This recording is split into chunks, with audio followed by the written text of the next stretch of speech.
Hey everyone, I'm in Oak Lawn, Illinois today, and I'm here checking out the grave of 40-year-old Dawn Brancheau, who was actually killed by an orca whale, or a killer whale. It happened at SeaWorld. Now, I'm gonna get into all the details of what happened. I'm gonna walk over and show you guys her grave. It's a very tragic event. But I think what makes it even more tragic is the fact that the specific killer whale that killed Dawn had actually killed twice before. So we're gonna get into that too. Now, the specific killer whale that killed Dawn, as I mentioned earlier, it had killed 2 people before her. This killer whale's name was called Tilikum, and February 1991,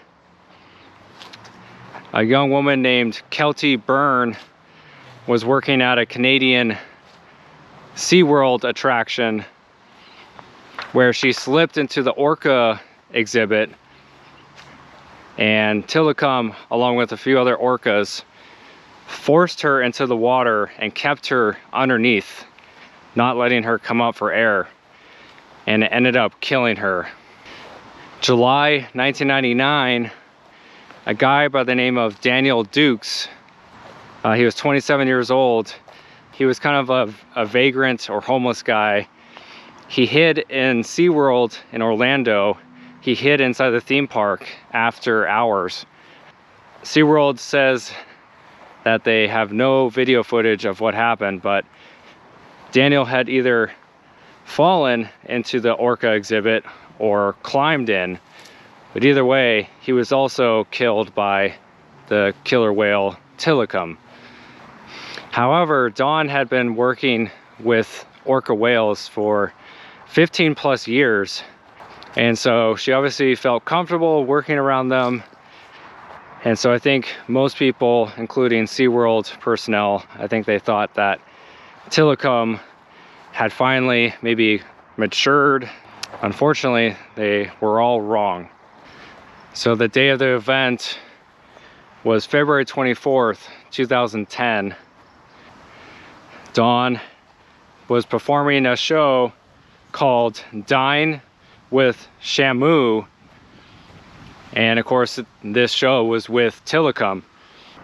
Now, as part of the end of the show kind of routine, was that Dawn would go over and rub Tilikum's head.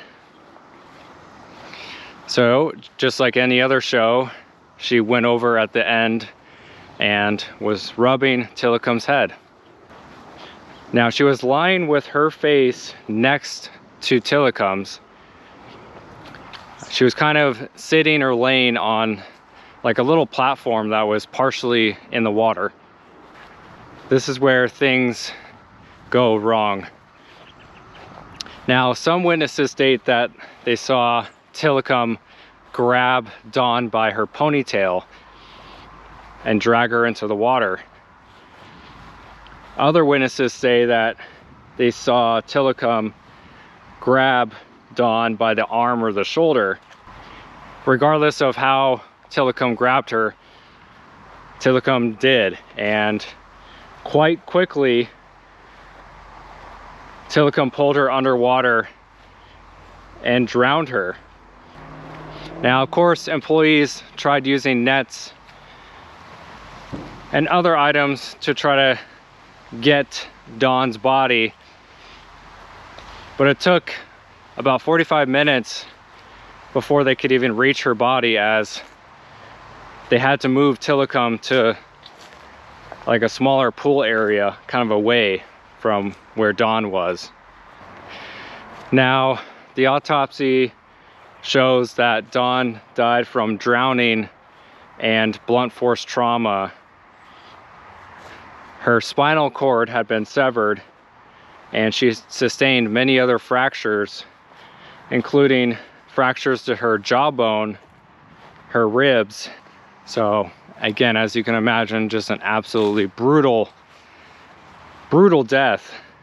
I mean, a normal orca whale is quite large, and I believe they weigh anywhere from like 700 pounds to several tons.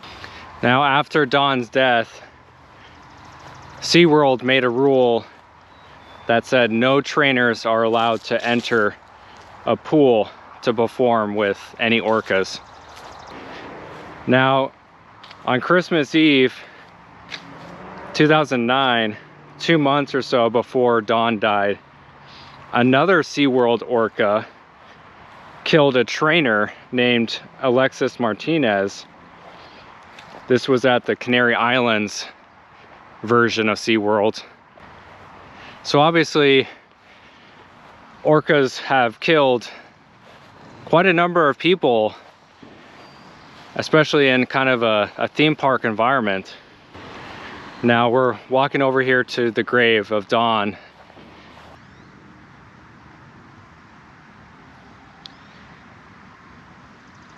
Now, Don was born in Indiana and was the youngest of 6 children. And she had set her heart on becoming a Shamu trainer during one of her trips down to Orlando. She ended up graduating from the University of South Carolina with many different degrees in psychology and animal behavior. Don had spent 2 years working with dolphins at Six Flags Great America in New Jersey before beginning her actual SeaWorld career in 1994. In 1996, she got married to a guy by the name of Scott Brancho, of course taking his last name. Now, August 2010, SeaWorld was fined $75,000 for 3 OSHA safety-related events. One of those was directly related to Don's death. Now, most of you may be wondering whatever happened to Tilikum. Tilikum actually ended up living for 7 more years and died January 2017. Part of me is really torn on this story because obviously I feel absolutely terrible what happened to Don, and of course the other 2 victims that Tilikum killed. But again, I also wonder if keeping these animals in captivity for 30 some odd years, 40 years even, if that changes their brain to where, I don't know, where it just makes them more susceptible to hurting or killing humans. I'm not sure. Obviously, I'm not an animal specialist of any kind, but you always wonder if keeping these animals in captivity, if it is doing more harm than good.